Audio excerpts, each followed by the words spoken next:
সে মাথা নেড়ে সায় জানালো রাহিনের মা। রুমে ঢুকে এলোমেলো হাতে শার্টের বোতাম একে একে খুলল রাহিন। হাত ঘড়িটা টেবিলে রাখতেই যেন সে একটা বড় দম নিল। লম্বা গাঢ় নিঃশ্বাস। আজ তার প্রথম ইন্টার্নশিপের দিন ছিল। কোনো পরিশ্রম না করলেও রাহিন ক্লান্ত অনুভব করছে, কেননা সে এসবের মধ্যে মোটেও অভ্যস্ত নয়। চোখ দুটো জ্বলছে, অথচ হৃদয়টা টেনে নিচ্ছে কোথায় যেন। ফ্রেশ হয়ে এসে চট করে ফোনটা তুলে নিল রাহিন। সকালে ডায়াল করার নাম্বার শ্যামকন্যা নামে স্ক্রিনে জ্বলজ্বল করছে। তাকিয়ে মুখে নেমে আসে প্রশান্তির ছায়া। ডায়ালারে চাপ দিতেই কাঙ্ক্ষিত নম্বরে বার কয়েক প্রিয় মানুষটির বিশেষ অস্তিত্ব জানান দিল অপেক্ষার অবসান করার জন্য। পড়ার টেবিলে বসে বই উল্টে পাল্টে চলছিল অয়ন্তী। ফোনের ভাইব্রেশনে আচানক হুঁশ ফিরে আসে। দৌড়ে গিয়ে রুমের দরজা লাগিয়ে ব্যালকনিতে গিয়ে দাঁড়ায়, দুরু দুরু বুকে রিসিভ করতেই। হ্যালো। অয়ন্তীর কণ্ঠস্বর শোনা মাত্রই রাহিনের ভেতরটা যেন কেমন প্রশান্তিতে ভরে গেল। রাহিনের চোখ বন্ধ করে নিল সময়টা অনুভব করার জন্য। কেমন আছো আমার শ্যামকন্যা? অয়ন্তীর চোখ টলমল হয়ে উঠল, কথা বের হচ্ছে না কোনো। সারাদিন কত কথা জমিয়ে রাখলো, এখন সব কথাই লুকিয়ে গেল। উফ, একই যন্ত্রণা। নিজেকে সামলে প্রশ্ন করলো রাহিনকে। ফিরেছো বাসায়? অফিস কেমন গেল আজকে? একসঙ্গে সব প্রশ্ন করলো অয়ন্তী। আরে আরে, আমার ব্যাকুল শ্যামকন্যা, একটু ফুরসত তো নাও। হ্যাঁ, বাসায় এসেছি। আর আমি এখন এই মুহূর্তে ঠিক জায়গায় ফিরেছি, তোমার কাছে। আমার মনের এত ঝড় এই তোমার কথায় থেমে গেল একদম। এই যে আজকে বাইকটা আমি ঠিক যতটুকু স্বাভাবিক ছিলাম, ঠিক ততটুকু ভেতরে আমি তোমাকে ফিল করেছিলাম। আমি চুপচাপ নিজের মধ্যে তোমাকে খুঁজে ফিরেছি আর সারাটা দিন।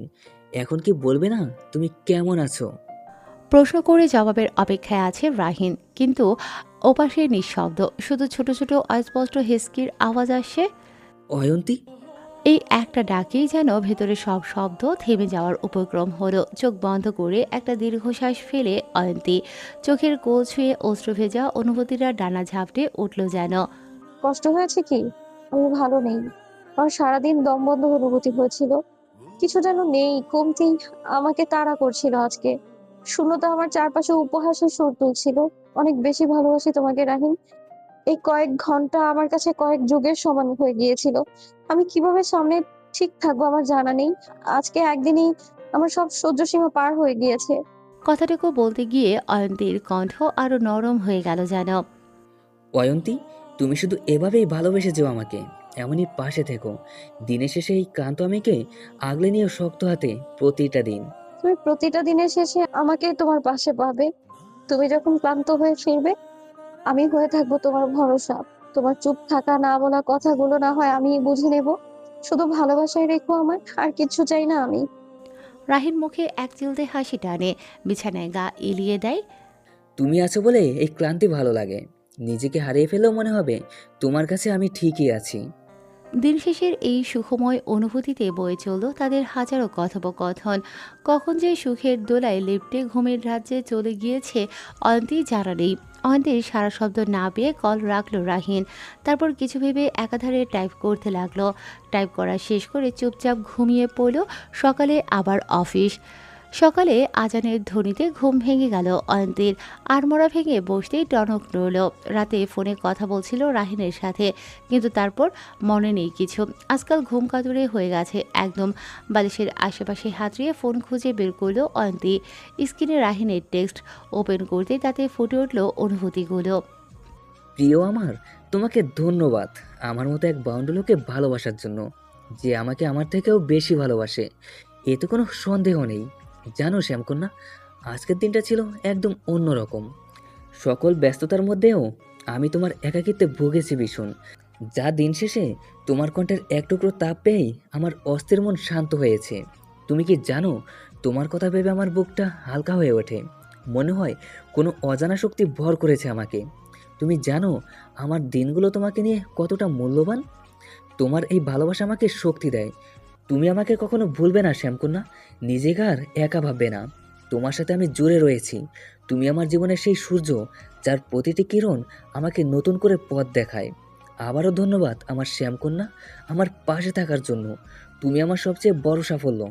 আমার ভালোবাসায় জড়িয়ে রেখো নিজেকে। তোমার রাহিন। নিশুতি রাত পেরিয়ে ধীরে ধীরে আলো ফুটে উঠেছে আকাশের গায়ে। চারপাশটা এখনও নিঃশব্দ, শুধু পাখিদের হালকা ডাকে ভোরের আগমন টের পাওয়া যায়। অয়ন্তী চুপচাপ বসে জানালার ধারে। রাহিনের পাঠানো সেই মেসেজটা বুকের ভেতর কেমন এক অপার্থিব আলো জ্বালিয়ে দিয়েছে। ভালোবাসা মিশ্রিত প্রতিটি শব্দ যেন এক নতুন সূচনার দিগন্ত উন্মোচিত করেছে। এত আপ্লুত করা খুশিতে অয়ন্তীর চোখে জল টলমল করছে বারংবার। রাহিনের প্রতিটি শব্দ যেন হৃদয়ের গভীরে গিয়ে আঘাত করেছে। আবার সেই আঘাতেই মিলছে এক প্রশান্তির পরশ। এমন ভালোবাসা, এমন অনুভবের ভাষা ওর তো কখনো কল্পনাতেও আসেনি। ফোনের পর্দায় বারবার পড়ে যাচ্ছে চিঠিটা, বারবার, প্রতিবারই যেন নতুনভাবে হৃদয় কেঁপে উঠছে। আমাদের মনে হচ্ছিল এ যেন শুধু ভালোবাসার নয়, এটা ভরসার, আশ্রয়ের এক অদ্ভুত প্রতিচ্ছবি। মৃদু বাতাসের সাথে জানালার ফাঁক দিয়ে ঢুকছে সূর্যের আলোর ঝাপসা রোশনি, কিন্তু তার ভেতরের আলো যেন নিজস্ব এক উজ্জ্বলতা নিয়ে ছড়িয়ে দিচ্ছে চারিপাশে। এক উষ্ণ পরশে নিজেকে জড়িয়ে হারিয়ে গেলে মন্দ হতো না যেন। আমি জানি না আমি তোমার জন্য কতটা, কিন্তু তুমি যে আমার সমস্তটা, তা আমি আজ অনুভব করতে পারছি নতুন করে। তুমি হয়তো বুঝতে পারবে না, কিন্তু তোমার এই শব্দগুলোর মধ্যেই আমি নিজের পৃথিবী খুঁজে পাই। মনের মধ্যে চলছে আবেগের এক দোলাচল, যেন কোনো স্বর্গের উপস্থিতি। ফোনটা হাতে নিতেই রাহিনের নামটা দেখেই মুখে এক চিলতে হাসি ফুটে ওঠে। ডায়ালারের চাপ দিতে গিয়েও দিল না। একটু বিশ্রাম করুক না হয়, কথা পরে বললেও হবে। বাইরে আলো একটু একটু করে বাড়ছে, আকাশের গায়ে সোনালি ছোঁয়া। অয়ন্তীর মনে হচ্ছে আজকের সকাল শুধু আরেকটা দিন নয়, এই সকাল একটা নতুন শুরু। রাহিনের ভালোবাসার ভোর, আর এই ভোরের পাশে চুপচাপ দাঁড়িয়ে আছে অয়ন্তী, ভালোবাসায় ভিজে নতুন আলোয় স্নান করে। অয়ন্তের ফোনটি যখন বেজে উঠল তখন দুপুর 12:30 মতো। ক্যান্টিনে বসে পরের ক্লাসের লেকচারের জন্য প্রিপারেশন নিচ্ছে অয়ন্তী। ফোনের শব্দ ধ্যান ভাঙলে বইটি সাইডে রেখে ব্যাগা হাতড়ে ফোন খুঁজে স্ক্রিনে রাহিনের নাম দেখে ঠোঁটের কোণে ফুটে ওঠে এক চিলতে হাসি। রিসিভ করতেই রাহিন বলল, শ্যামকন্যা, মনে হচ্ছে বিজি আছো। অয়ন্তী মুচকি হাসল, না দেখি রাহিনের আন্দাজের ওপর। হ্যাঁ, একটু বিজি আছি। আমি যদি ভুল না হয় তবে আপনার ওই বিজি থাকার কথা, প্রিয়। হ্যাঁ, অনেক বিজি, কিন্তু তোমার জন্য সব ত্যাগ করতে রাজি। তাহলে এত ব্যস্ততায় আমাকে স্মরণ করার কারণটা কি জানতে পারি? সাদমানের কল এসেছিল, ওর ভাইয়া ভাবির বিবাহবার্ষিকীর কথা বলছিল, তোমার মনে আছে? হ্যাঁ, মনে আছে। কাগজে কলম দিয়ে দ্রুত লিখতে লিখতে বলল অয়ন্তী।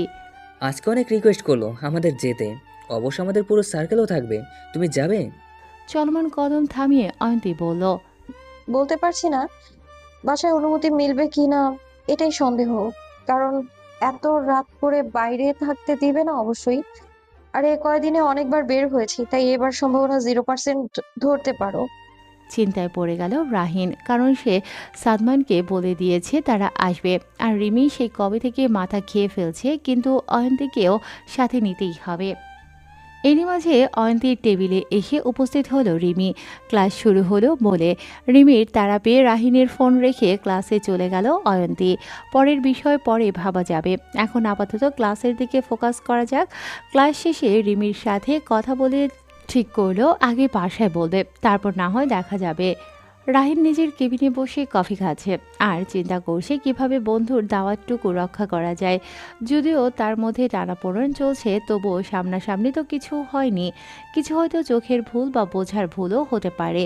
তার এই সকল ভাবনার মধ্যে কেবিনে প্রবেশ করল সামাদ চৌধুরী। তাকে দেখেই সম্মানের সহিত হাত মেলালো রাহিন। সামাদ চৌধুরী রাহিনকে জিজ্ঞেস করল, কেমন আছো রাহিন? এই তো ভালো আছি আঙ্কেল। রাহিন, তোমার সাথে তো একটু কথা বলারও সময় পেলাম না। গতকালকে আসলে বুঝতেই তো পারছো আমি কি পরিমাণে বিজি থাকি কাজে। তারপর বলো, কেমন লাগছে অফিস? কোনো সমস্যা হচ্ছে কি? না না আঙ্কেল, তেমন কিছু না, আমি তো খুব কমফোর্ট ফিল করছি। মনে হয় না যে আমি এখানে ইন্টার্ন হিসেবে আছি, মনে হয় নিজের অফিস। যাক, তাহলে আমি নিশ্চিন্ত, নয়তো বন্ধুর কাছে যে আমার মুখ থাকতো না। তোমার কি মনে আছে, তুমি যখন ছোট ছিলে আমি প্রায় তোমাদের বাসায় যেতাম, তুমি চকলেটের বায়না ধরতে, হাতে না পেলে সে কি কান্না করতে। আর সাথে আমার মেয়েও যে তোমার খুব ভালো খেলার সাথে ছিল। যদিও সে তোমার থেকে ছোট ছিল, তবুও ওর সাথে তোমার বন্ডিং বেশ ভালো ছিল।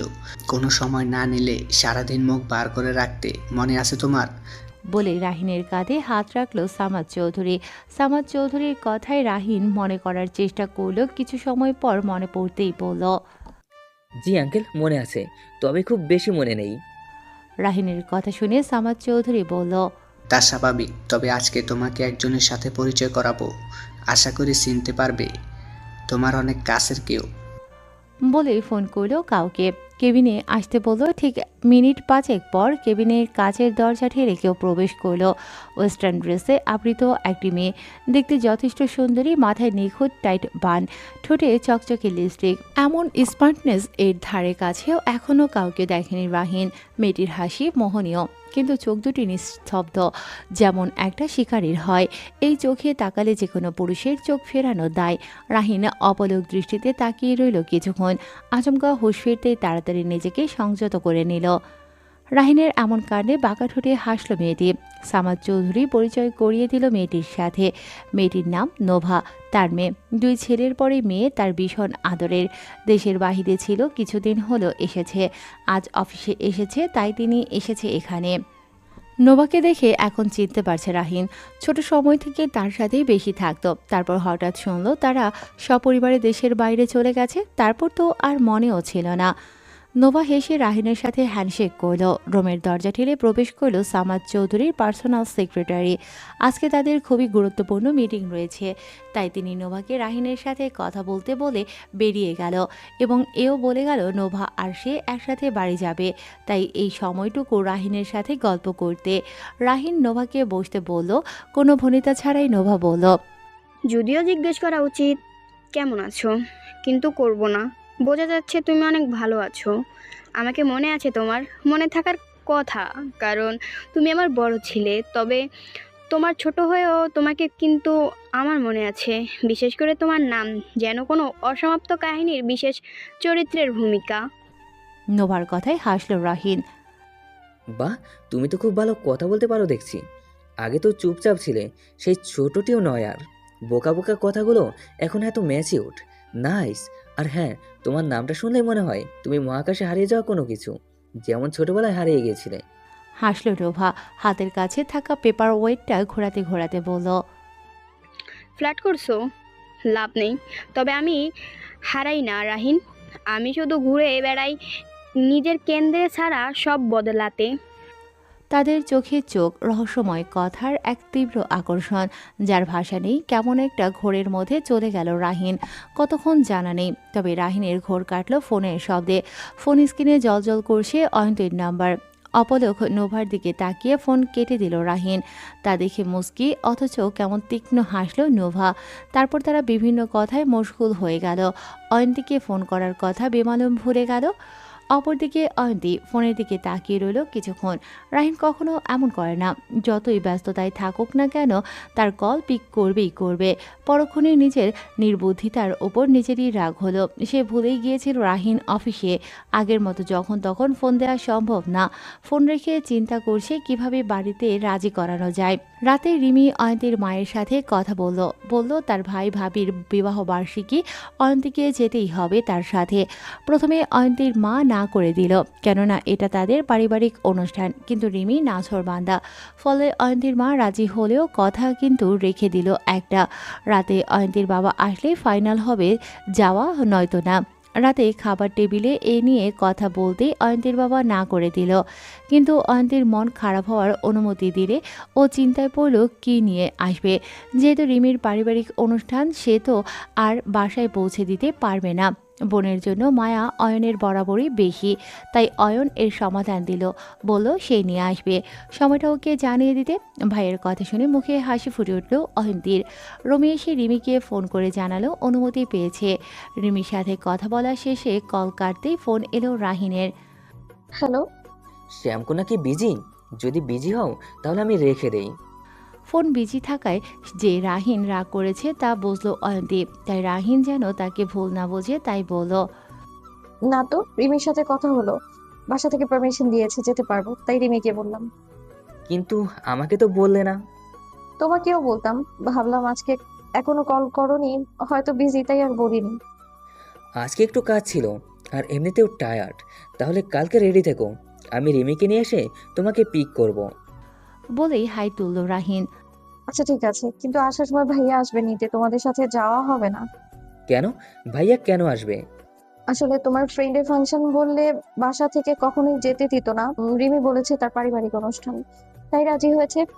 আর রাতে তাদের অনুষ্ঠান রেখে আমাকে পৌঁছে দেওয়াটাও পসিবল হবে না, তাই ভাইয়া যাবে। অয়ন্তীর কথায় একটু মন খারাপ হলো রাহিনের। রিমির ওপরও রাগ হলো। তার একটু বেশি সময় কাটানো হবে না অয়ন্তীর সাথে, তবুও কালকে যথেষ্ট সময় পাবে তারা। তারপর টুকটাক কথা বলে রেখে দিল ফোন। অয়ন্তী চুপচাপ ব্যালকনিতে দাঁড়ালো, অপরদিকে রাহিন ঘুমের রাজ্যে তলিয়ে গেল। পরদিন বিকেলে অয়ন্তী জানালার পাশে এসে দাঁড়াতেই নরম আলো তার মুখ ছুঁয়ে গেল। বিকেলের সোনালি রং তখন ধীরে ধীরে ফিকে হয়ে যাচ্ছে, চারিদিকে ছড়িয়ে পড়ছে এক রকম নীলচে কুয়াশা, যেন দিনের শেষে জমে ওঠা নিস্তব্ধতা। বিকেলের নরম আলোয় শহরের ব্যস্ততা একটু থেমে আছে যেন। বাসার নিচে এসে দাঁড়িয়েছে একটা ধবধবে সাদা গাড়ি। ভেতরে রাহিন আর রিমি। ব্যাক সিটের জানালার কাজটা নামিয়ে অয়ন্তীকে ডাকল রিমি। রিমিকে ইশারায় থাকতে বলে পার্সটা নিয়ে মায়ের থেকে অনুমতি নিয়ে বেরিয়ে পড়ল অয়ন্তী। কিন্তু যতই সিঁড়ি ভেঙে নামছে একটু জড়তা কাজ করছে। আজকে শাড়ি পরেছে সে, যদিও পরতে চায়নি, কিন্তু রিমির জন্য পরতে হলো। সে আবার শাড়ি ছাড়া যাবে না। রাহিন স্টিয়ারিংয়ে হালকা ভর দিয়ে একদৃষ্টিতে তাকিয়ে আছে সিঁড়ির দিকটায়। তার চোখে অপেক্ষা, কিন্তু তাতে কোনো তাড়াহুড়ো নেই, আছে শুধু মুগ্ধতা, যেন সে জানে সে আসবে ঠিকই সময়ে। রিমি পাশে বসে হালকা সুরে গুনগুন করছে। কিছু সময় পর দেখতে পেল অয়ন্তীকে। ফিসফিসিয়ে বলল রাহিনকে। অয়ন্তী গাড়ির কাজটায় ধীরে ধীরে এসে দাঁড়ালো, নীল শাড়িতে, ঠিক যেন সন্ধ্যার আকাশের ছায়া মাটিতে নেমে এসেছে মনে হলো। চুল খোলা, লাজুক চোখে একরাশ প্রশান্তি। রাহিনের চোখে প্রশংসা লুকোচ্ছে না। ভাইয়ের কাণ্ড দেখে মুখ টিপে হাসল রিমি। দরজাটা খুলে রিমির পাশে বসে অয়ন্তী লুকিং গ্লাসে এক পলক তাকায়। রাহিনের চোখ জোড়া তার দিকেই নিবদ্ধ। লাজুক মুখখানা কোথায় লুকাবে দিশা পায় না যেন। রিমি এবার তাড়া দিতেই সাই সাই গতিতে ছুটে চলল নির্দিষ্ট গন্তব্যের লক্ষ্যে। রেস্টুরেন্টে পৌঁছতে পৌঁছতে প্রায় সন্ধ্যা। ধরণীতে কেবল জানান দিচ্ছে নিখোঁজ কালো রাতের আগমনের সূচনা লগ্ন কেবল। গাড়ি থেকে নামলো অয়ন্তী, সামনে চোখ বুলাতেই থমকে গেল। গতদিনের সাথে আজকের রেস্টুরেন্ট অতি মাত্রায় সুসজ্জিত। বড় বড় করে লেখা রেস্টুরেন্টের নামটায় আলো জ্বলছে। ওই দিন খেয়াল করেনি তেমন, আজকে বড্ড সুন্দর লাগছে। রেস্টুরেন্টের নাম ভার্ডেন নেস্ট, ঠিক তার নিচে লেখা হোয়ার নেচার ফিটস অ্যান্ড সোল। নাম আর নিজের মিনিংটুকু পড়ে বিমুগ্ধ হয়ে তাকিয়ে রইল। ভার্ডেন নেস্ট মানে সবুজে ঘেরা এক শান্ত আশ্রয়, আর নেচার ফিটস দ্য সোল, যেখানে প্রকৃতি হৃদয়কে আহার দেয়। সত্যি এখানে আসলে মনে হবে একদম প্রকৃতির কোলে নিজের অস্তিত্বকে জুড়ে দেয়া। আর আজকে যেহেতু পুরোটা রিজার্ভ করা, তাই তেমন লোকও নেই। হঠাৎ হাতে কারো সংস্পর্শে হুঁশ ফিরল অয়ন্তীর। কোমল হাতখানা আবিষ্কৃত হয়ে আছে রাহিনের হাতে। লাজুক হাসল অয়ন্তী। রাহিন ইশারায় ভেতরে যেতে বলেই সামনে চলে গেল। অয়ন্তী লজ্জায় লাল হলো যেন গোধূলির লাল রঙের মতো। ভেতরে অনেকেই চলে এসেছে। সাদমান তাদের সাথে কথা বলছে। রাহিনকে দেখে দ্রুত চলে এলো সেখানে। তাদের সাথে কথা বলছিল, তখন ফোন এলো তার। যাদের নিয়ে এত আয়োজন তাদের গাড়ি নষ্ট হয়েছে, তাই সাদমানকে যেতে হবে। দ্রুত চলে গেল সাদমান। কিছুক্ষণ পর রাহিনের গ্রুপের সকলে এসে এক প্রকার জোর করে তাকে নিয়ে গেল অয়ন্তী আর রিমির কাছ থেকে। রিমি আর অয়ন্তী একজন আরেকজনের দিকে চেয়ে রইল। কি আর করা, কাউকে চেনেও না এখানে, তাই দুজন পুরো রেস্টুরেন্ট ঘুরে দেখার জন্য মনস্থির করে এগিয়ে গেল। পুরো রেস্টুরেন্ট ঘুরে ঘুরে দেখছে রিমি আর অয়ন্তী। এত মনোরম সব কারুকাজ, সত্যি ওনারের রুচির তারিফ না করলেই নয়। অয়ন্তী দেখল বারান্দার এক কোণ ঘেঁষে একটা সিঁড়ি, যা একদম উপরে সম্ভবত ছাদে চলে গেছে। কৌতূহলবশত সেই দিকে পা বাড়ালো অয়ন্তী, কিন্তু হাত ধরে থামালো রিমি। অয়ন্তী হাতের ইশারায় রিমিকে উপরে দেখিয়ে বলল, উপরে সম্ভবত ছাদ, চলো না যাই। একা কেন, তুইও যাবি সাথে, দুইজন ঘুরে দেখবো আশেপাশে। চুল ঠিক করার চেষ্টা করে বলল রিমি। ঠিক আছে তুই যা, আমি ছাদে যাই, তুইও চলে আসিস। আমার তর সইছে না একটু, তুই সবসময় উল্টা পাল্টা বলিস। আরে আশেপাশে এত সৌন্দর্যের সমাহার, ছাদে না জানি কি, ওইটাই তো দেখতে যাব। আচ্ছা বাদ দে, তোর সাথে কথা বলে দেখতেই পাবো না। আমি গেলাম, তুই আসিস। বলেই ছুট লাগালো অয়ন্তী। ধীরে ধীরে ছাদে এসে পড়ল অয়ন্তী। আরও এক দফা অবাক হলো। যা দেখলো তা কল্পনাও করেনি। রেস্টুরেন্টের ছাদ যেন আকাশের বুকে এক টুকরো শান্তির আবাস। চারিদিকে শুধু নরম বাতাস, আলো ছায়ার খেলা আর প্রকৃতির মায়াবী ছোঁয়া। ছাদের চারিদিকে ঘিরে রাখা হয়েছে লতাগুল্মে ভরা টব, যেন শহরের কংক্রিটের মাঝে নিজস্ব এক সবুজ বনানী। ছাদের কোথাও বুনো জুঁই ফুটে আছে, কোথাও ল্যাভেন্ডার হালকা বাতাসে তাদের গন্ধ এনে মিশিয়ে দিচ্ছে ক্ষণে ক্ষণে প্রকৃতিতে। পাশে সাজানো একটা কাঠের টেবিল, হাতে ঘষা পাথরের টপে রাখা মোটা কাচের গ্লাস, উপরে রাখা কিছু তাজা ফুলের মিশেল। তাতে রয়েছে ডেইজি, রজনীগন্ধা, সাদা গোলাপ। দুটো চেয়ার, ঝালর দেয়া বেতের সাথে ছোট্ট কুশন দেয়া, যেন জায়গাটা একান্ত কারো নিজের। ছাদের একপাশে রয়েছে ছোট্ট জলধার, নীল আলোয় ভেসে থাকা পদ্ম ফুল। দেয়ালে ঝুলছে হাতে আঁকা ক্যানভাস, যেখানে ধরা শহরের গাছ, নদী আর স্মৃতিময় রেল লাইন। রাতের কালো আধারে ছোট ছোট ফেয়ারি লাইটগুলো যেন রাতের গল্প বলতে এসেছে। মৃদুস্বরে বাজছে ক্যানভাসে বাঁধা ব্লুজ। আন্টির মনে হলো এখানে বসা মানেই একান্তে নিজের সঙ্গে সময় কাটানো, প্রকৃতির কোলে, আলো আর বাতাসের আলোতে ছোঁয়ায়, যার স্পর্শে সমস্ত দুঃখগুলো ছুমন্তর হয়ে যাবে। বেখেয়ালিভাবে প্রকৃতিতে মত্ত অয়ন্তী জলধারের সবচেয়ে আকর্ষিত একটি পদ্ম দেখতে পায়, যার রং নীল, যা অয়ন্তীকে এতই আকর্ষিত করে যে সে টুপ করে তুলে নেয় নীল পদ্ম। ঠিক কিছুক্ষণ পরেই কোথা থেকে এক গার্ড হুড়মুড়িয়ে চলে আসে অয়ন্তীর কাছে। সাথে সাথে ভরকে যায় অয়ন্তী। অয়ন্তীর হাতে নীল পদ্ম দেখে রাগান্বিত স্বরে গার্ড বলে উঠল, এটা আপনি কি করলেন ম্যাম? আপনি জানেন না এখানে কোনো ফুল ছেঁড়া যাবে না? ওই যে দেখুন, বড় বড় করে লেখা রয়েছে। আর আপনি উপরে কেন এসেছেন আপনি হয়তো জানেন না, এটা আমাদের স্যারের একান্ত ব্যক্তিগত জায়গা। এখানে প্রবেশ নিষেধ। সিঁড়ির পাশে বড় করে লেখা আছে। আপনি কি চোখে দেখেননি? ভয়ত অয়ন্তী টলমল চোখে চেয়ে রইল শুধু। সে তো এত সময় জানতো না, তাড়াহুড়োয় খেয়ালও করেনি কিছু। ভয়ে কোনো কথাও বলতে পারছে না। ঠিক তখনই একজোড়া পা উপরে এসে থমকে গেল। অয়ন্তীর টলমল চোখে যেন কেঁপে উঠল মনের অনিয়ন্ত্রিত অনুভূতিগুলো। বিড়বিড় করে আওড়ালো বসন্ত বৈরী। গার্ড বেজায় চেঁচামেচি করছে। কি হয়েছে বলতো না, তবে মনে হলো এখনই গার্ডকে ফায়ার করতে। তাই নিজেকে সামলে বলে উঠল, কি হয়েছে এখানে? গুরুগম্ভীর আওয়াজে চোখ খিচে ফেলল অয়ন্তী, আর গার্ড যেন হক চকিয়ে গেল। স্যার, উনি ছাদে এসেছেন, আবার আপনার সবচেয়ে প্রিয় নীল পদ্ম তুলে ফেলেছে। তুমি কোথায় ছিলে? আমতা আমতা করল গার্ড, কিন্তু কিছু বলতে পারল না। চুপ করে মাথা নত করে দাঁড়িয়ে রইল। যেহেতু তুমি তোমার ডিউটি ঠিকভাবে পালন করতে পারোনি, তাই তুমি তার সাথে এভাবে রুড বিহেভ করতে পারো না। সরি বলো এখনই। ভুলে যেও না সে আমাদের অতিথি। কথাটা একটু জোরে বলল আগন্তুক। গার্ড কেঁপে উঠল, দ্রুত সরি বলে চলে গেল। অয়ন্তী সেই যে চোখ বন্ধ করেছে আর খোলেনি। আগন্তুক চুপচাপ চেয়ে আছে অয়ন্তীর দিকে। মন বলছে সময় এখানেই থেমে যাক। বাতাসে দুলে উঠছে অয়ন্তীর চুলগুলো, চোখের পাপড়িতে অশ্রুবিন্দু লেপ্টে রয়েছে। ইচ্ছে করছে অবাধ্য হাতে মুছে দিতে, কিন্তু এ অসম্ভব। তাই মুগ্ধ হয়ে চেয়েই রইল তার পানে। কোনো সারা শব্দ না পেয়ে ধীরে ধীরে চোখ খুলল অয়ন্তী। সামনে একদম অপরিচিত একজন সুদর্শন যুবক দাঁড়িয়ে আছে, চোখে চশমা। দুকদম পেছালো অয়ন্তী, ভয়ে চমকে গেল মুহূর্তেই। অয়ন্তী ভয় পেয়েছে বুঝলো আগন্তুক। Miss, relax. এখানে ভয় পাওয়ার কিছু নেই। আমি Ahmed Iftikhar, and I am the founder and owner Verdant Nest. রাতের আকাশে নিস্তব্ধতা এসেছে বহু আগে। দক্ষিণা বাতাসে মৃদুমন্দ দুলছে রেস্টুরেন্টের ছাদের গাছগুলো। রেস্টুরেন্টের ছাদটা যেন এক টুকরো নীরব স্বর্গ হয়ে উঠেছে এতটুকু সময়ে। চারপাশে আলো আধারি মিশেছিল দূরের চারপাশ ব্যস্ততায়, কিন্তু ছাদের এই জায়গাটুকু ছিল আলাদা, নরম আলোয় মোড়ানো। ফেরি লাইটস এর ঝিমঝিমে আলো যেন জোনাকির মতো ঝিমঝিম করছে চারিপাশে। মেঘহীন আকাশে অসংখ্য তারা যেন ছাদের উপর নেমে এসেছে একসাথে, এবং তাদের মাঝে এক টুকরো চাঁদ ধীরে ধীরে ভেসে চলেছে রাতের একমাত্র সাক্ষী হয়ে। ক্ষণে ক্ষণে মৃদু হাওয়ায় ছন্দে ভেসে আসছিল নিচে থেকে বাজতে থাকা হালকা জ্যাজ মিউজিক, বা হয়তো কারো হৃদয়ের আবেগের ছন্দ। ঠিক এমন এক মুহূর্তেই অয়ন্তী আর এহমাদ দাঁড়িয়ে আছে ছাদের এক কোণে। এহমাদের চোখে তখন শুধুই মুগ্ধতা, যা কেবল তখনই আসে যখন কেউ অনুভব করে এই মুহূর্তটাই হয়তো জীবনের সবচেয়ে সুন্দর সময়। চুপচাপ কিন্তু কিছু না বলেও যেন অনেক কিছু বলা হয়ে যাচ্ছিল ইহিমাদের।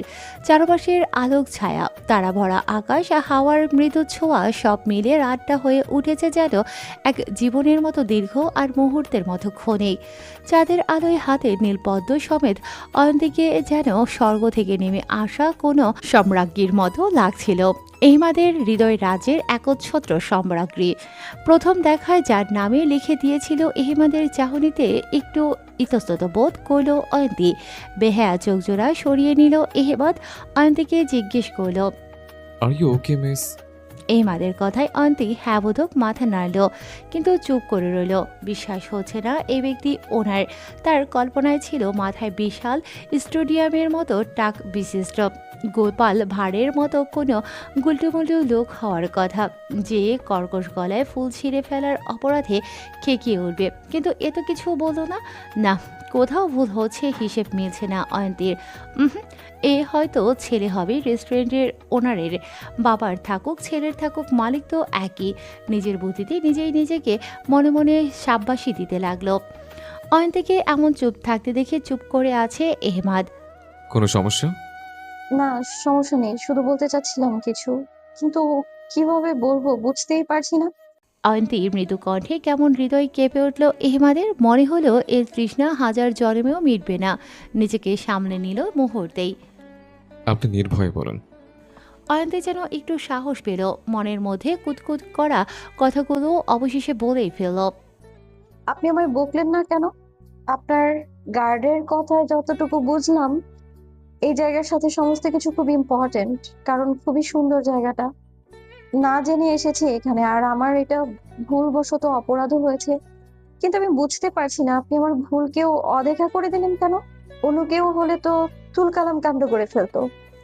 এহমাদ অপলক চেয়ে রইল। কি বলবে যার দখলে তার পুরো মনের অস্তিত্ব, যার জন্য এই আকাশসম অপেক্ষায় প্রতিটি প্রহর কাটে, তাকে কিছু বলবে?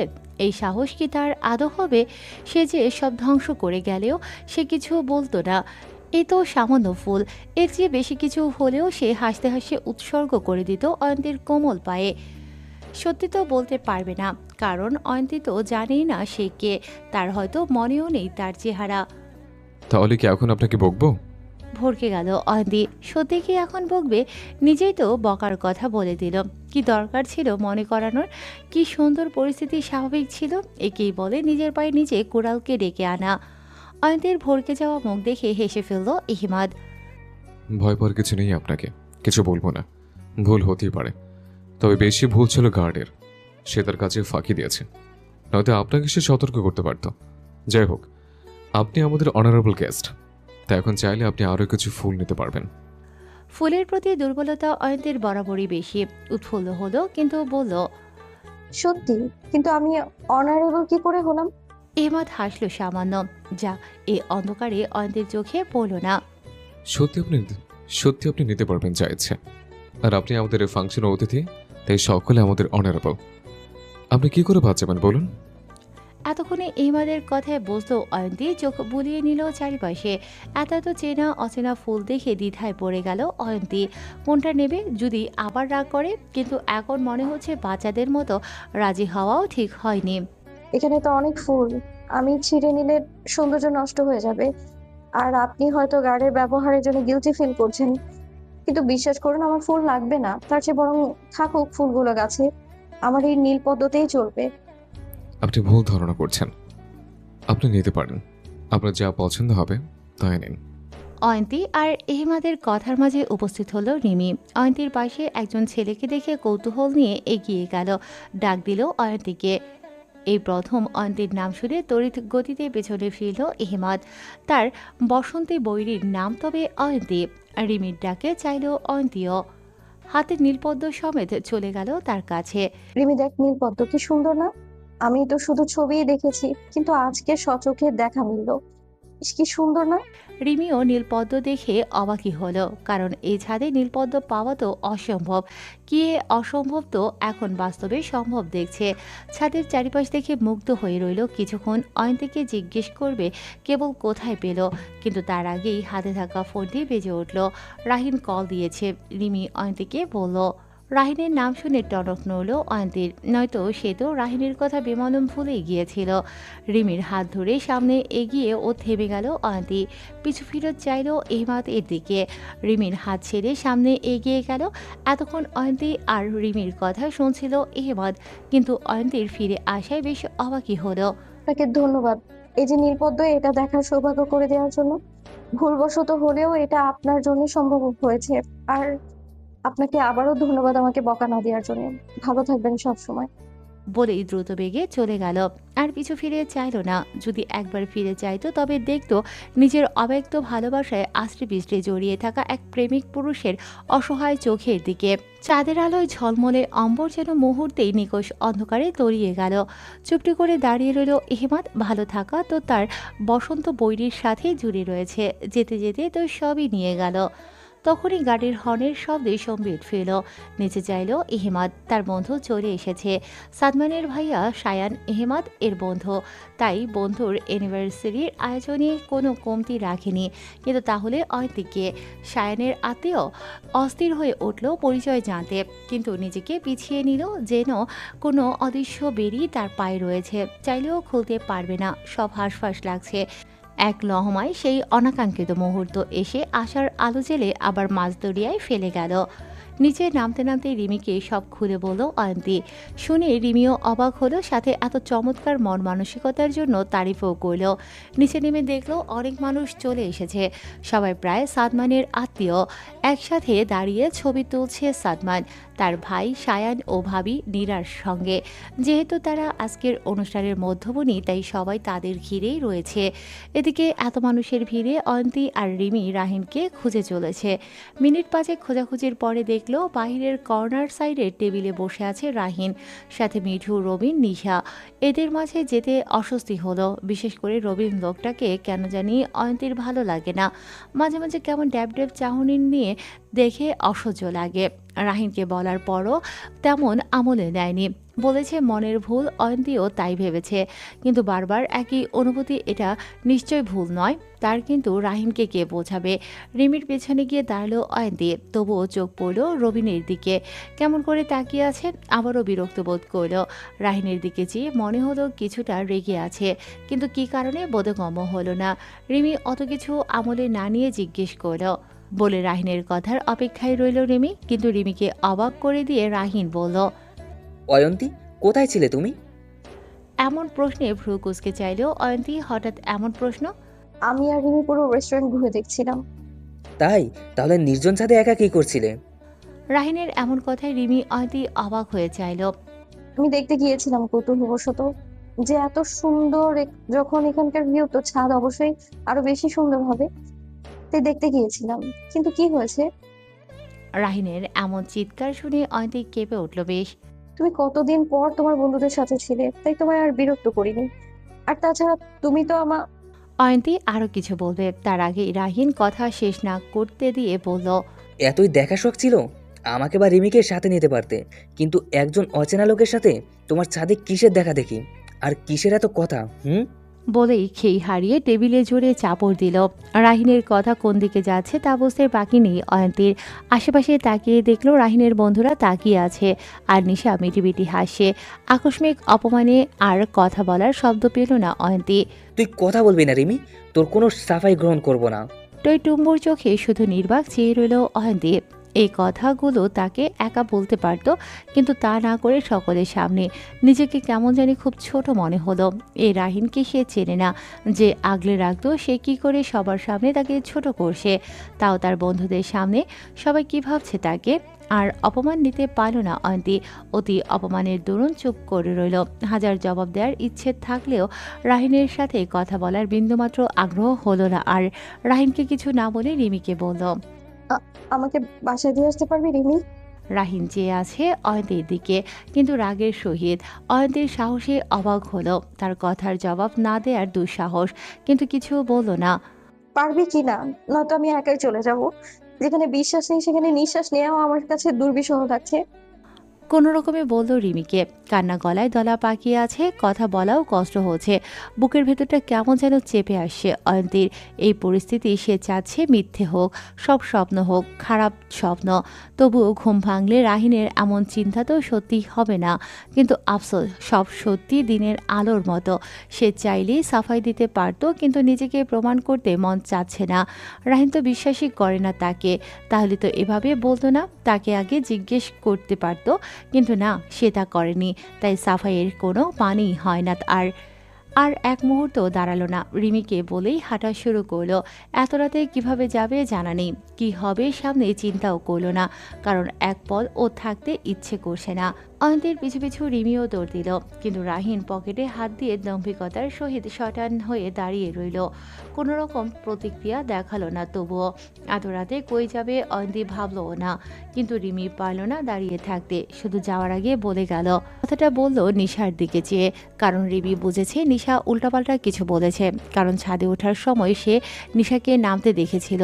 সাদমান মাত্রই সে এসে উপস্থিত হয়েছে এখানে। ভেতরে অনুষ্ঠান শুরু হয়ে গেছে, তাই ওদের ডাকতে, কিন্তু এসেই দেখে অয়ন্তী কান্না করে চলে যাচ্ছে, পেছনে দৌড়ে রিমিও। আকস্মিক ঘটনায় হতবিহ্বল হয়ে চেয়ে রইল। কি হলো না হলো বুঝলো না, কিন্তু ভালো কিছু হয়নি তা বোঝাই যাচ্ছে। রিমির কথায় হুঁশ ফিরল, তড়িৎ করে ধপ করে চেয়ারে বসে পড়ল রাহিন। নিজের চুল খামছে ধরল, রাগের মাথায় কি বলে ফেলল অন্তিকে সে জানে চেনে। টেবিলে জোরে এক ঘুষি দিয়ে চলে গেল অন্যদিকে। আপাতত একা থাকতে হবে, এ সকল কাহিনী উপর থেকে দেখছিল এহমাদ। রাগে হাত মুষ্টিবদ্ধ হয়ে এলো। রাগ এমন এক জিনিস যা আয়ত্তের বাইরে চলে গেলে সুন্দর সাজানো গোছানো সম্পর্কগুলো নিমিষেই কণ্ঠকাবৃত করে ফেলে। রাগ মানুষকে ক্ষণিকের জন্য শক্তিশালী করে তুললেও সেই শক্তি তাকে ধ্বংসের দ্বার প্রান্তে নিয়ে যায়, যা কোমল মন ও সম্পর্কগুলোকে ছাড়খাড় করে দেয়। এর তিক্ত নীরব বিষ আস্তে আস্তে ভালোবাসার সম্পর্ক নিজেকে গিলে ফেলে। রাহিন রাগে হিতাহিত জ্ঞান ভুলে গিয়েছে যেন। সে ভুলে গিয়েছে অয়ন্তী কতটা কোমল মনের অধিকারী। এতদিনে সে জানে অয়ন্তীর জীবনের পরিধি তার মধ্যে সীমাবদ্ধ, কিন্তু তবুও নিশার বলা রংচঙে কথাগুলো মাথায় এত দ্রুতই প্রভাব ফেলবে তার নিজেও বুঝতে উঠতে পারেনি। রাগ তাকে এতটাই জ্ঞানশূন্য করেছে যে কি থেকে কি বলে ফেলল মনে যেন তার বিন্দু পরিমাণ আফসোস হচ্ছে না। অন্যদিকে অয়ন্তী দ্রুত পা চালালো, কারণ এখানে আর এক মুহূর্ত থাকতে ইচ্ছে করছে না। যাকে এতটা ভালোবাসে সে তাকে বিশ্বাসটুকুও করে না। যদি তার মনে কিছু ছিল তাহলে আলাদা করে বলতে পারত, আর তার বন্ধুদের সামনে এভাবে কেন বলল? তার কি আত্মসম্মান বলতে কিছু নেই? রাগে দুঃখে কেঁদে দিল। এতটা অবিশ্বাস কিভাবে করতে পারে রাহিন? পেছন থেকে হাত চেপে ধরল রিমি, কিন্তু তাতে কোনো লাভ হলো না। হাত ছাড়িয়ে সামনে এগিয়ে যেতে লাগলো। উপর থেকে সবকিছু দেখছিল এহমাদ। যতবার রাহিমকে দেখছে ততবারই ক্রোধে দিশেহারা হয়ে যাচ্ছে। অয়ন্তীর চোখের পানি তাকে আরও অশান্ত করে তুলছে। ছুটে চলে যেতে মন চাইছে, পারছে না। সরাসরি কোনো কথাও বলতে পারবে না। তবু দ্রুত নিচে নেমে গেল এহমাদ, কারণ এত রাতে এদিকের রাস্তার নির্জন থাকে। দুটো মেয়ে একা যাওয়া বিপজ্জনক বই কিছু না। তার কারণে বসন্ত বৈরীর কিছু হোক, এটা সে মেনে নিতে পারবে না।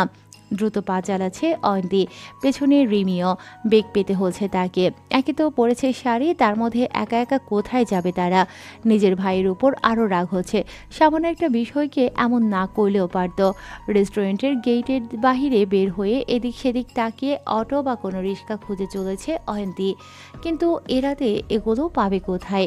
রিমি পেছনে যতই থামতে বলছে অয়ন্তী যেন কিছু শুনতেও চাচ্ছে না।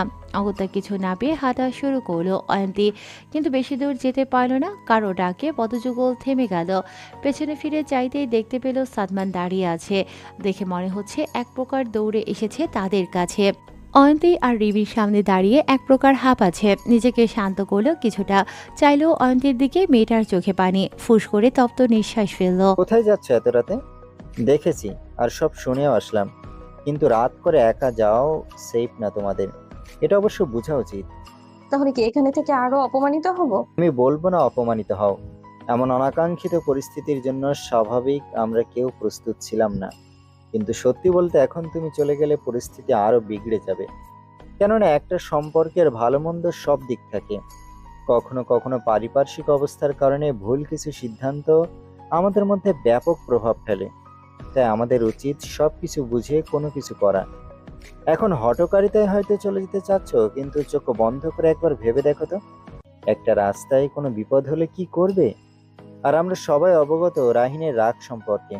ও সব কিছুর আগে বলে ফেলেছে রাগ কমলে একাই সব ঠিক হবে। তুমিও তো জানো কলেজের ওই ছেলেগুলোকে কিভাবে পিটিয়েছিল। আমি কিন্তু ওর সাফাই গাইছি না। যেহেতু তোমরা একটা সম্পর্কে আছো, আমি চাইছি না কোনো ভুলে সব নষ্ট হয়ে যাক। এখন তুমি শান্ত হও। এখানে আমি তোমাদের ইনভাইট করেছি। আমি চাই না তুমি কোনো কষ্ট পেয়ে যাও। রাহিনের সাথে আমি কথা বলবো। প্লিজ আমার রিকোয়েস্ট রাখো একজন ভাই হিসেবে। সাদমান আর রিমির কথাগুলো ভাবালো অয়ন্তীকে। আসলে তো সম্পর্কের মূল্য তার কাছে সবসময় বেশি। আর বাসায় কি জবাব দেবে কোনো দিশা না পেয়ে রিমি আর সাদমানের কথাগুলো যুক্তিযুক্ত মনে হলো। তাই আর কথা না বাড়িয়ে তাদের সাথে ভেতরে চলে গেল। একটু অদূরে দাঁড়িয়ে সব কিছু শুনল এহমাদ। যখন দেখলো সাদমান কথা বলছে তখন আর সেখানে যাওয়া সমীচীন মনে করলো না। যেভাবে আড়ালে এসেছিল ঠিক তেমন আড়ালেই চলে গেল।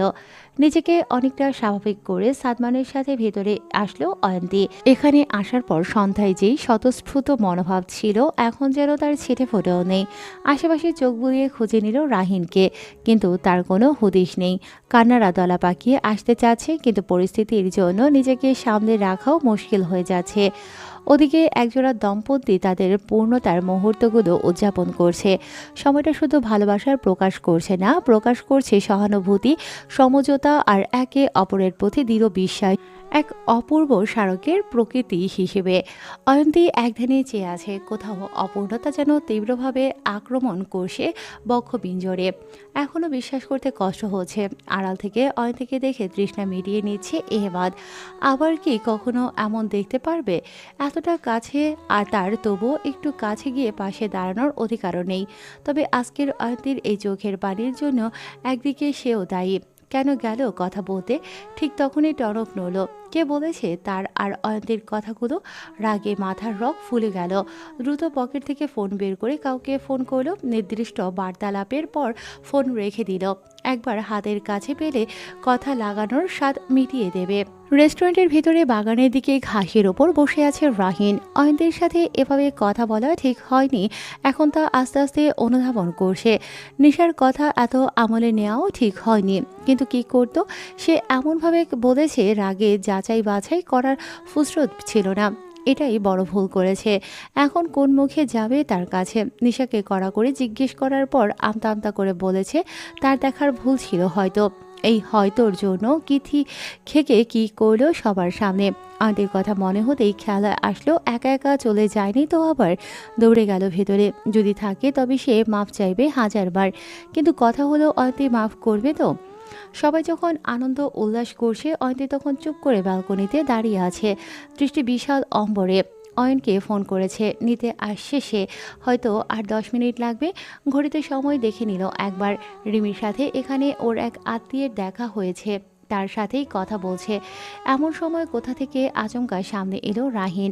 এমন আকস্মিকতায় হতভম্ব হয়ে গেল অয়ন্তী। কিন্তু পূর্বের সব মনে পড়তেই রাগ যেন তরতর করে বেড়ে গেল। চলে আসতে নিলেই হাত আঁকড়ে ধরল রাহিন, কিন্তু নিমিষেই হাত ঝাড়া দিয়ে সরিয়ে সামনে হাঁটা ধরল অয়ন্তী। রাহিন পথ আটকে বোঝাতে চাইল, কিন্তু অয়ন্তী গাঢ় হয়ে দাঁড়িয়ে রইল। অয়ন্তী, প্লিজ আমার কথা একবার শোনো। আমার ভুল হয়ে গেছে অয়ন্তী। আমার কারো কথা বিশ্বাস করা উচিত হয়নি। তোমার সাথে আগে কথা বলা উচিত ছিল। উচিত নয় আমার তো তোমাকে ওসব বলার, কিন্তু করারও দরকার ছিল না। সব ভুল আমার, সব দোষ আমার। এবারের মতো কি আমাকে ক্ষমা করা যায় না? জবাব দিল না অয়ন্তী। পূর্বের ন্যায় ঠায় দাঁড়িয়ে রইল। ভেতরে দুমড়ে মুচড়ে যাচ্ছে। অয়ন্তীর হাত টেনে নিয়ে নিজের বুকের কাছে চেপে ধরল রাহিন। শ্যামকন্যা, আমি বলছি তো আমার ভুল। তোমাকে কারোর সাথে কথা বলার কথা শুনে আমার সহ্য হচ্ছিল না, তাই ওসব কথা শেষ করতে দিল না অয়ন্তী। হাত টেনে নিয়ে বলল, আমার উপরে এই ভরসা তোমার? ভালোবাসা কি একেই বলে রাহিন, যে সামান্য কারো কথায় বিশ্বাস করে চরিত্র নিয়ে কথা বলতে পারে? এই বিশ্বাস তোমার? রাহিন কিছু বলবে তার আগেই ফোন বেজে উঠল। অয়ন এসেছে, রিসিভ করে বলল শুধু, আমি আসছি ভাইয়া, তুমি দাঁড়াও। ফোন কেটে রাহিনকে কিছু বলার সুযোগ না দিয়ে চলে গেল অয়ন্তী। তার যাওয়ার পথে নিশ্চল চেয়ে রইল রাহিন। রাতের আকাশে নিস্তব্ধতা চারদিকে ছড়িয়ে পড়েছে। কিছুক্ষণ আগে বাসায় পৌঁছেছে ইহমাদ। শাওয়ার নিয়ে এক কাপ কফি তৈরি করে নিল। এই পুরো আলিশান অ্যাপার্টমেন্টে একা থাকে সে। ব্যালকনিতে বসে আজকের সন্ধ্যার বর্ণিল মুহূর্ত এসে বারবার করা নাড়ছে মন দুয়ারে। মুহূর্তকে বর্ণনা অঙ্কিত করার জন্য তুলে নিল কলম আর ডায়েরি। টেবিলে কফির ধোঁয়াগুলো হাওয়ায় মিশে যাচ্ছে ক্ষণে ক্ষণে। হয়তো কিছু সময় পর ঠান্ডাও হয়ে যাবে, সেদিকে বিন্দুমাত্র ভ্রুক্ষেপ নেই।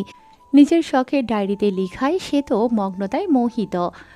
আমার সুখ দুঃখের সারথি আমার ডায়েরি। জানো তো, আজকে সময়ের চক্রের কোনো শুভ সন্ধিক্ষণে বসন্ত বড়ি আমার কাছে এসেছিল, যার নাম প্রথম আমার শ্রবণ ইন্দ্রিয়কে পুরোপুরি স্তব্ধ করে দিয়েছিল। অয়ন্তী। নিষিদ্ধের আকাশ থেকে যেন স্নিগ্ধ কোনো গল্প রাজ্যের সম্রাজ্ঞী নেমে এসেছিল আমার ধরনীতে। নীল শাড়িতে যেন মনে হয়েছে ঠিক কোনো এক মেঘ ভেজা শ্রাবণের নিভৃতে নেমে আসা শান্তিময় মায়াবী ডুবন্ত গোধূলি, যার রঙে গোধূলির আকাশ ডুবে যায়, গভীর সমুদ্র হারিয়ে যায় বিনা শব্দের ঢেউয়ের গভীরতাগুলো।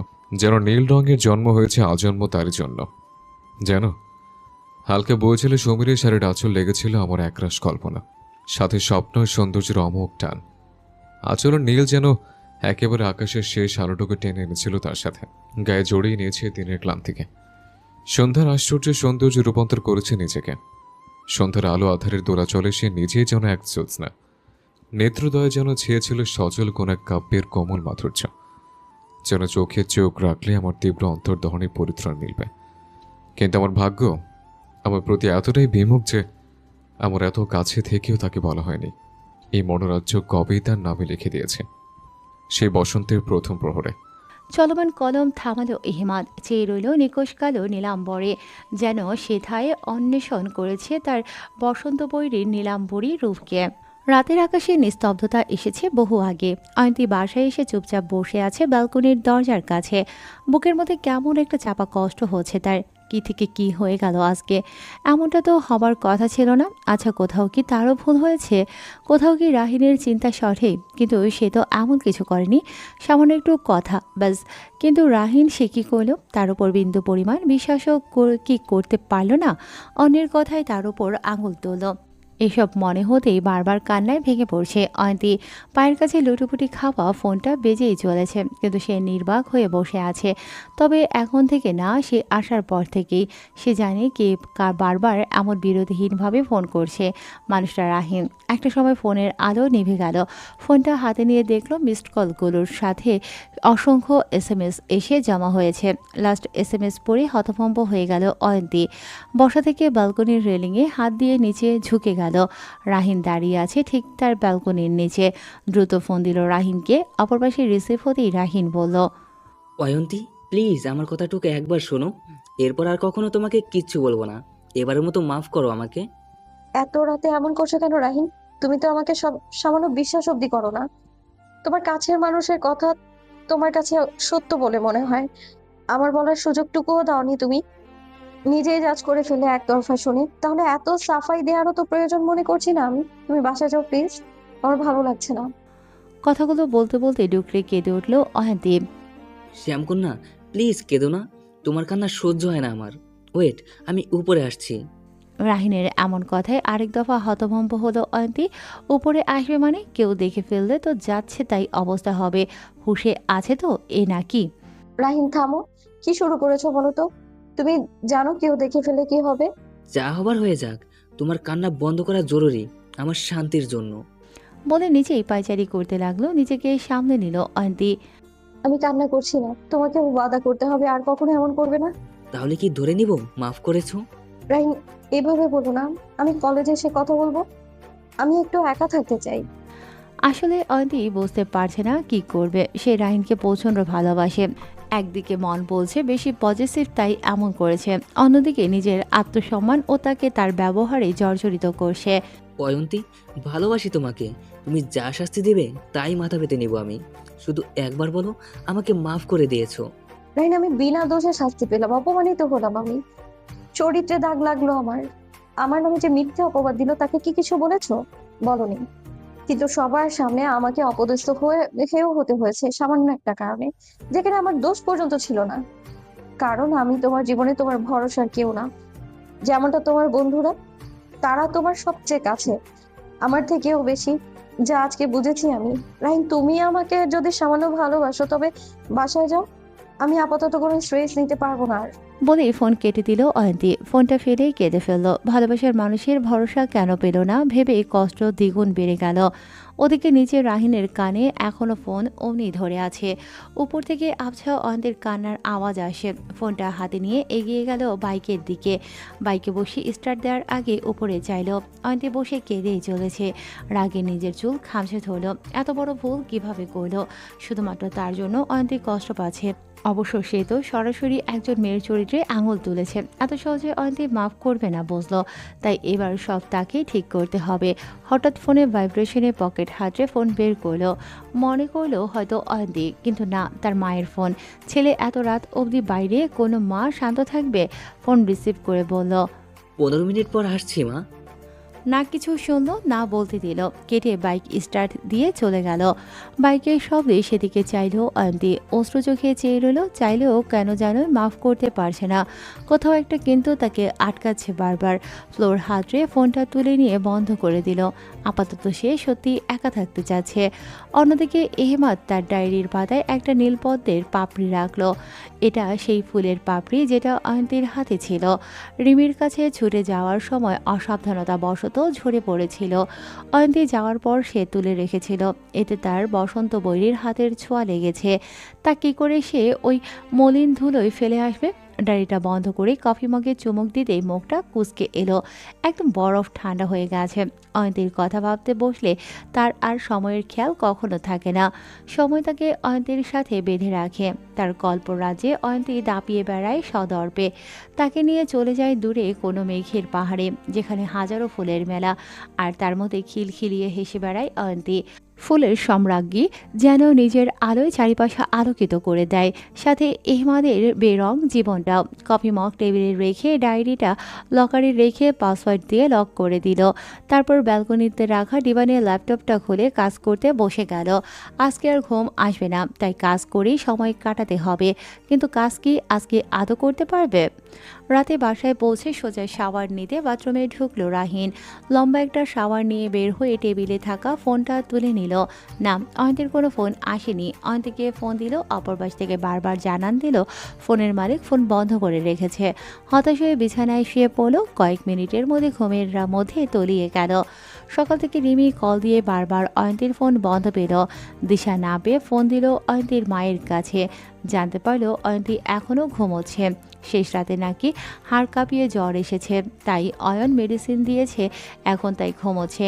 রিমি বুঝতে পারল কালকের কাহিনীর জন্যই এমন হয়েছে। তাই অয়ন্তীর ব্যাপারে আরও টুকটাক কথা বলে ফোন রেখে দিল রিমি। তারপর কিছুক্ষণ ভাবল রাহিনকে জানাবে কি না, তা নিয়ে দ্বিধায় পড়ে গেল। পরক্ষণে কি মনে করে যেন ফোন দিল রাহিনকে। ফোনের শব্দে চোখ বন্ধ করে ফোনটা হাতে নিল। রিমির ফোন দেখে রিসিভ করলো। হ্যালো বলতেই রিমি বলল। চোখের ঘুম উড়ে গেল রাহিনের। চট করে শোয়া থেকে উঠে বসলো। কিছু হলো না তো আবার অয়ন্তীর? ও যে নাজুক, নিজের কোনো ক্ষতি করে বসলো না তো আবার? পরক্ষণেই বলল নিজেকে সে কী সব পোলাপ বকছে। না না, এমন হবে না কিছু। কালকে কালকে রাতে ওর বাসার নিচে ছিলাম আমি। ফোনে কথা বলে 1000বার মাপ চেয়েছি, কিন্তু ও মানেনি। ওর অনুরোধে বাসায় চলে এসেছি। তারপর আর কথা হয়নি। কিন্তু তুই এমনভাবে বলছিস কেন? কি হয়েছে রিমি? রিমির প্রচুর রাগ হলো ভাইয়ের উপর, কিন্তু এখন সে রিয়েক্ট করলে হয়তো ব্যাপার আরও অন্যরকম হয়ে যাবে। রিমির কথায় রাহিন কিছু বলল না, চুপ করে আছে। কী বা বলবে সে, যেখানে পুরো দোষটা তার। রাহিনকে চুপ করে থাকতে দেখে রিমি আবার বলল, রিমি, আমি অয়ন্তীকে আমার চেয়েও বেশি ভালোবাসি। আর নিশা, ও আমার ক্লোজ ফ্রেন্ড। আর ও এমন করে বলল, বিশ্বাস কর আমার মাথা ঠিক ছিল না। কিন্তু আমার ভুল বুঝে আমি অয়ন্তীর কাছে গিয়েছি, সরি বলেছি। কিন্তু ভুলে গিয়েছিলাম ও কেমন সফট মনের মানুষ। বলে দেয়ালে জোরে একটা ঘুষি দিল। বলেই ফোন রাখতে নিল রিমি। রিমি, রিমি, ওয়েট। ব্যাকুল হয়ে ডাকলো রিমিকে। রিমি বলতেই বলল, অয়ন্তীর আপডেট আমাকে জানাবি। আর সম্ভব হলে ওর সাথে দেখা করিস। আর নিশার বিষয়টা আমি অয়ন্তীর সামনে দেখব। এটা অয়ন্তীকে বলিস না। কট করে ফোনটা রেখে ব্যালকনিতে চলে গেল। আপাতত অয়ন্তীর সুস্থ হওয়ার অপেক্ষা। বিকেলে অয়ন্তীর বাসায় এসে উপস্থিত হলো রিমি। অয়ন্তী তখনও শুয়েছিল। রিমিকে দেখে কোনো রকম উঠে বসলো। রিমি চেয়ে আছে অয়ন্তীর দিকে। একদিনে চোখ মুখ বসে গিয়েছে। রিমিকে দেখে অয়ন্তী একটা মলিন হাসি দিল। রিমি অয়ন্তীর হাত ধরে বলল। রিমির কথায় অয়ন্তীর কেমন লাগছে, কিন্তু চুপ করে আছে। মন অশান্ত হচ্ছে, তবুও সে চুপ। রিমির কথায় অয়ন্তী কিছু বলল না, চুপচাপ করে সেই বাহিরের দিকে তাকিয়ে রইল। জীবন তাকে ভাবাচ্ছে, ভীষণ ভাবাচ্ছে। একবার মন বলছে মাফ করে দেই, পরক্ষণে অপর সত্তা বলছে ভবিষ্যতে আবারও এমন করবে না, তার কি ভরসা। অয়ন্তীর মনে হচ্ছে এখন কেন সে সেখানে গিয়েছিল, না গেলে তো এমন হতো না। দোষটুকু কি শুধু তার? বুক ভারী লাগছে। কেন যেন মনে হলো কোনো অদৃশ্য শিকলে বাধা পড়ে গেছে তার জীবন, যেখানে নিজের মতো করে সে কিছু করতে পারবে না। আচ্ছা, ভালোবাসে কি এমনই হয় যে নিজের স্বাধীন সত্তা হারিয়ে ফেলতে হবে কারো জন্য? তপ্ত নিঃশ্বাস ছাড়ল অয়ন্তী। গোধূলির আলোয় আকাশ রাঙা হয়ে আছে, কিন্তু কিছু প্রশ্ন এখনও অয়ন্তীর কাছে উত্তরবিহীন। বহমান সময় কারো জন্য থেমে থাকে না। এরই মাঝে কেটে গেছে 2 দিন। অয়ন্তী আপাতত অনেকটাই সুস্থ। সামনে যেহেতু পরীক্ষা, তাই এখন আর কলেজে না গেলেই নয়। টেবিলের ওপর থেকে ফোনটা নিয়ে ব্যালকনিতে গিয়ে বসল। বিকেলের নরম রোদ আশ্রে পড়ছে অয়ন্তীর চোখে মুখে। স্নিগ্ধতার ছোঁয়া লেগেছে যেন নতুন করে। ফোনটা সেদিনের পর আর খোলেনি। রিমিকে ফোন দেওয়ার জন্য ফোনটা খুলল অয়ন্তী। খোলার সাথে সাথে টুংটাং করে অসংখ্য নোটিফিকেশনে ভরে গেল মুহূর্তেই। নাম্বার আর কারো না, সব রাহিনের। অয়ন্তী এক একটা মেসেজ পড়ছে আর কান্না করছে। রাহিনের আবেগমাখা প্রতিটা শব্দ অয়ন্তীর অভিমানকে ভেঙে দিচ্ছে একে একে। প্রথম ভালোবাসা বলে কথা, হাজার মান অভিমানও তেমন ধোপে টিকে না। ফোনের শব্দে ব্যাঘাত ঘটল কিছুটা। রাহিন ফোন করেছে। ফোন রিসিভ করবে কি করবে না দ্বিধায় বলল অয়ন্তী। প্রথমবার তাই রিং হয়ে কেটে গেল। সাথে সাথে আবার শব্দ হলো। কাপা কাপা হাতে রিসিভ করলো অয়ন্তী, কিন্তু কোনো কথা বলল না, চুপ করে রইল। অয়ন্তীর ফোন খোলা পেয়ে রাহিন ফোন দিচ্ছিল বারবার। কদিন কোনো কাজে মন বসাতে পারেনি, এমনকি অফিসেও কাজে মন বসেনি। কিন্তু অয়ন্তী এবার তার ফোন রিসিভ করেছে। ওপাশে অয়ন্তীর শ্বাস প্রশ্বাসের শব্দ শুনতে পাচ্ছে রাহিন। শ্যামকন্যার অভিমান কিছুটা কমেছে, বুঝতে পারল নিজের ভুলের জন্য আজকে আবার না হয় সাফাই দেবে। অয়ন্তী তার কথার অপেক্ষায় আছে, এটা বেশ ভালো করে বুঝেছে রাহিন। কারণ যাই হোক, অয়ন্তী তাকে সত্যি ভালোবাসে। তাই অতি নরম গলায় রাহিন ডাকল। অয়ন্তী, আমার অয়ন্তী, এখনো কি আমার উপর রাগ করে আছো? এখনো কি আমার সাথে কথা বলবে না? আমাকে কি মাফ করা যায় না? এতটাই কি খারাপ আমি? রাহিনের প্রতিটি প্রশ্ন, প্রতিটি কথা অয়ন্তীর মনকে আরও আবেগপ্রবণ করে তুলল। অতি আবেগী অয়ন্তী হু হু করে কেঁদে উঠল। বিচলিত হলো রাহিন। ডাকলো বার কয়েক, কিন্তু হিসকির শব্দ ছাড়া কিছু শুনতে পেল না। মিনিট 5 পরে কিছুটা শান্ত হলো অয়ন্তী, কিন্তু ছোট্ট ছোট হিসকি তুলেই চলছে। তুমি ঠিক আছো অয়ন্তী? এবার কান্না থামাও। I am sorry. আর কখনো তোমার চোখে পানি আসতে দেব না, তোমাকে কষ্ট দেব না। ভালোবাসি আমার অয়ন্তী। আমার সকল ভুলকে ভুলে কি আমার হয়ে থাকবে অয়ন্তী? রাহিনের এই ছোট ছোট কথাগুলো অয়ন্তীকে বরাবরই রাহিনের দিকে দুর্বল করে দেয়। এবারও তার ব্যতিক্রম হলো না। আনন্দ অশ্রু সমেত কোনো রকমে শুধু বলল। আমিও তোমায় ভালোবাসি রাহিন, ভীষণ ভালোবাসি। অয়ন্তীর কথা শুনে মুখে হাসি ফুটে উঠল রাহিনের। যাক, অয়ন্তীর রাগ তবে ভেঙেছে। ধীরে ধীরে কথার মাত্রা বাড়তে লাগলো। এতদিনের বিষণ্ণতা ধীরে ধীরে কমতে লাগলো সময়ের সাথে সাথে। লাজুক হাসি হাসছে অয়ন্তী। মনের সুখ চোখে মুখে যেন উপচে পড়ছে। অয়ন্তীদের সামনের রাস্তায় খোলা মাঠের ঠিক পাশে একটি বিশাল কনস্ট্রাকশন এর কাজ চলছে। কনস্ট্রাকশন সাইডে এখন কাজ অনেকটাই সম্পূর্ণ হয়েছে। ভবনের মূল কাঠামো দাঁড়িয়ে গেছে বহু আগে। কয়েকটি তলা স্পষ্টভাবে দেখা যায়। কংক্রিটের পিলার আর বিমগুলো শক্ত হয়ে উঠেছে। চারিদিকে বাঁশ আর লোহার স্ক্যাফোল্ডিং এখনও লাগানো আছে। কিছু জায়গায় ইটের দেয়াল তোলা শেষ।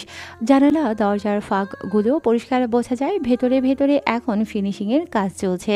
কেউ প্লাস্টারের কাজ করছে, কেউ ইলেকট্রিক লাইনের তার বসাচ্ছে।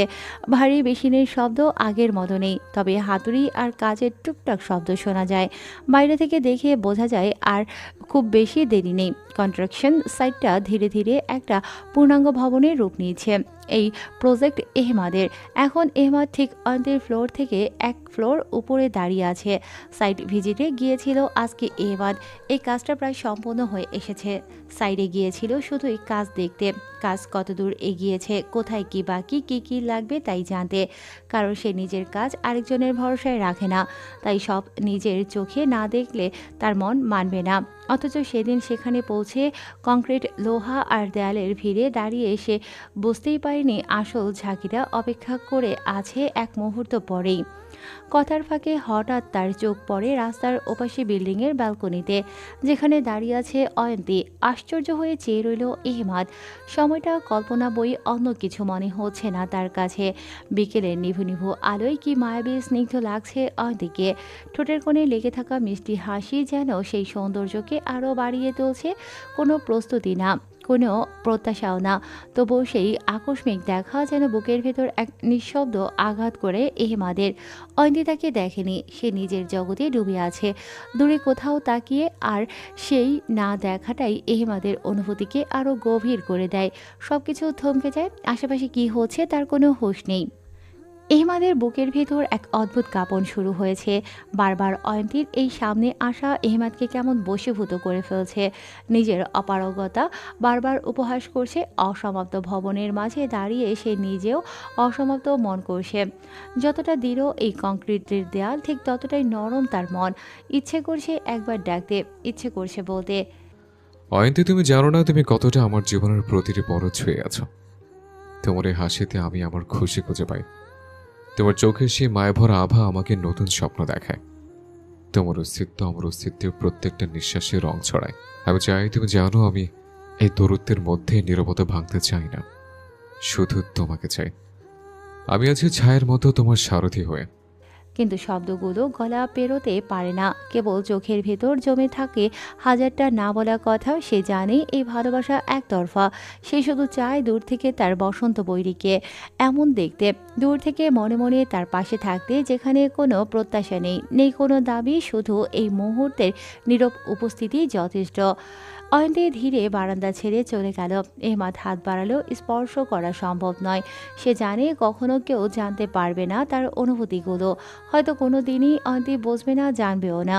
তবুও এই অনুভূতি, এই নিঃশব্দ ভালোবাসা তার জন্য তার ভেতরের একমাত্র সত্য। প্রত্যেকটা না বলা কথা, এই প্রত্যেকটা অদৃশ্য স্পর্শ, প্রত্যেকটা হৃদয়ের কম্পন, সব কিছুই এহমাদের মনে শুধু অয়ন্তীর জন্যই।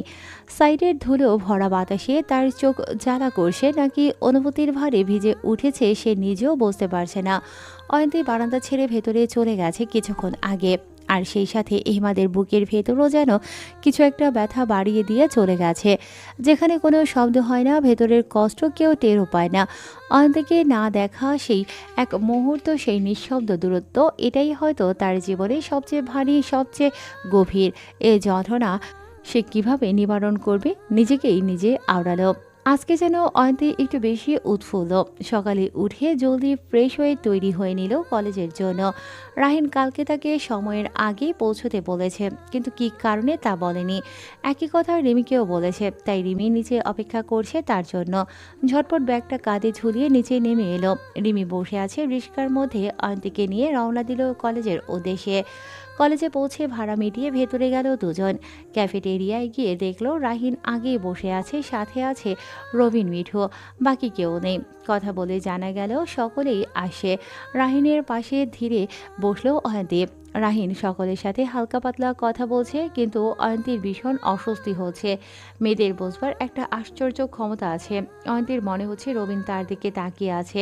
হাঁসফাঁস করে তাকালো চোখ তুলে। তার ধারণা সঠিক, রবিন কথা তো বলছে, কিন্তু আর চোখে তার দিকেই তাকিয়ে।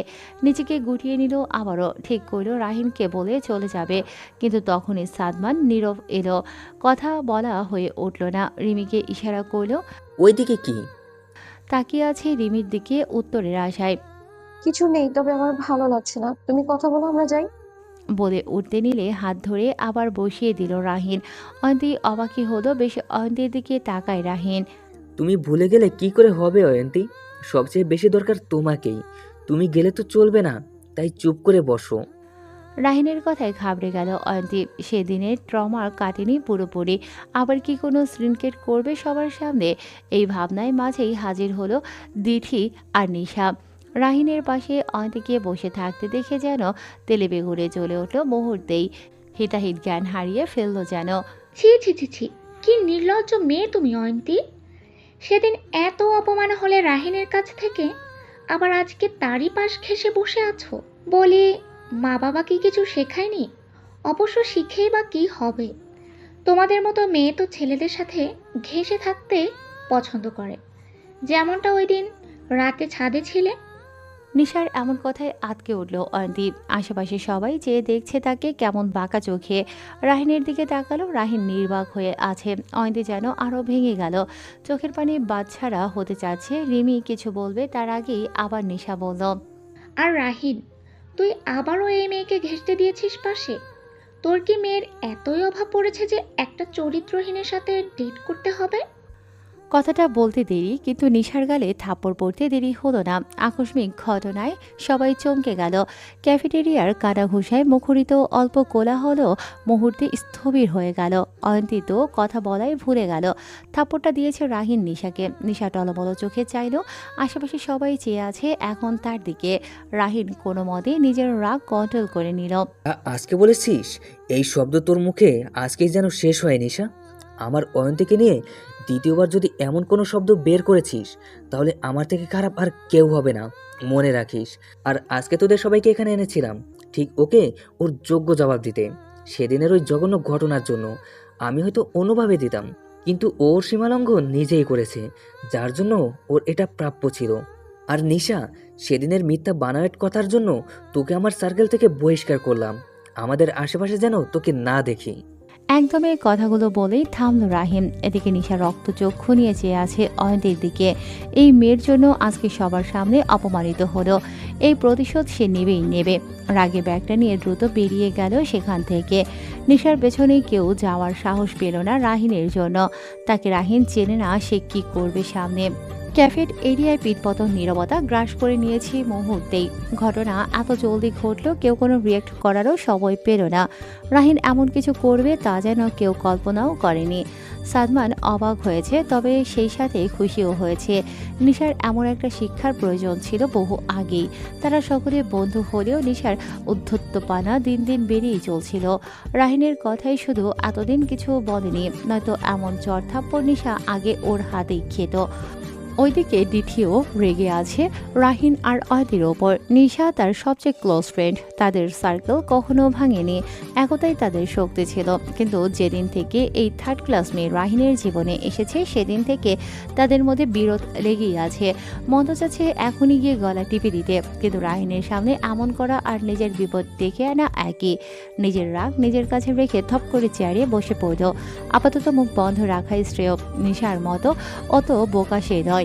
আজকে নিশা নিজের মুখ এভাবে না খুললে এমন হতো না। বেকুব মেয়ে কোথাকার। মিঠু নীরব ও অবাক হলো, তবে মিঠু জানতো রাহিন সত্যি মিথ্যে যাচাই করলে এমনই হবে। নীরব ও এর ও মনে হলো ঠিকই করেছে। কোনো মেয়ের নামে মিথ্যে বলে সম্পর্ক নষ্ট করা তার ঠিক হয়নি একদমই। তবে এর মধ্যে রবিন এখনও অয়ন্তীর দিকে তাকিয়ে আছে। মাথায় কি চলছে বোঝা বড় দায়। তবে সবচেয়ে বেশি অবাক অয়ন্তী। সে রাহিনের রাগ সম্পর্কে অবগত, কি এতটাও না যতটা এখন সে দেখল। মেয়ে বলে সেও ছাড় পেল না তার কাছে। হাতে শীতল স্পর্শ পেয়ে সম্বিত ফেল অয়ন্তীর। রাহিন তার হাতটা ধরে কাছে খুব শক্ত করে। রাহিন অয়ন্তীর চোখে চোখ রেখে বলল, শ্যামকন্যা, আমি বলেছিলাম না তুমি এখানে না থাকলে চলবে না। আমি এমনিও আজকে এসেছি গতদিনের বিষয়টা নিয়ে সকলের সামনে ক্লিয়ার করতে, কিন্তু দেখো যে তোমাকে অপমান করেছিল আর সে অপমানিত হয়েছে যার নিজের কারণে। সেদিন তোমাকে ভুল বোঝার জন্য আই এম রিয়েলি সরি। আর আজকের পরে কেউ তোমার উপর আঙুল তুলে কথা বলার সাহসও পাবে না। অয়ন্তীর কাছে সব স্বপ্ন মনে হচ্ছে। কেউ তার ভালোবাসার মানুষকে এভাবে প্রোটেক্ট করে কিনা জানা নেই। রাহিন ভুল করেছে ঠিক, কিন্তু সে তার দিকে ক্লিয়ার ও করে দিয়েছে। তবে অয়ন্তী যেন আরও রাহিনের প্রতি দুর্বল হয়ে গেল। দুজনের ধ্যান ভাঙে রিমির ডাকে। ক্লাসে যেতে হবে এবার। অয়ন্তী রাহিনের থেকে বিদায় নিয়ে ক্লাসে চলে গেল। রিমি থামতো। জানি নিশা ভুল করেছে, কিন্তু সবার সামনে থাপ্পড়টা হয়তো দেওয়া উচিত হয়নি, অন্যভাবেও বলা যেত। মনটা খারাপ করে বলল অয়ন্তী। নরম মানুষ কিনা তার জন্য বলেই অয়ন্তীর হাত টেনে ক্লাসে নিয়ে গেল। এদিকে অয়ন্তী যেতেই নীরবতা ভেঙে রবিন বলল, রাহিন, তুই কি নিশার সাথে কাজটা ঠিক করলি? রবিনের কথায় ভ্রু কুঁচকে চাইল রাহিন। বাইকের চাবিটা টেবিলে রেখে রবিনের দিকে ঝুঁকে বলল, তা তুই কি এখন আমাকে ঠিক আর বেঠিক বোঝাবি? আর আমাকে তোর কথা বুঝতে হবে? হুম? আমি সেভাবে বলিনি রাবিন। নিশা আমাদের ফ্রেন্ড, আর জাস্ট ফ্রেন্ড না, আমাদের সম্পর্ক বলতে গেলে আমরা একটা পরিবার। তাই তুই সবার সামনে অপমান না করে একসাথে বসে আমরা বলতে পারতাম, ওর ভুল ওকে বোঝাতে পারতাম, তাই না? সাহস করে রবিন কথাগুলো বলল।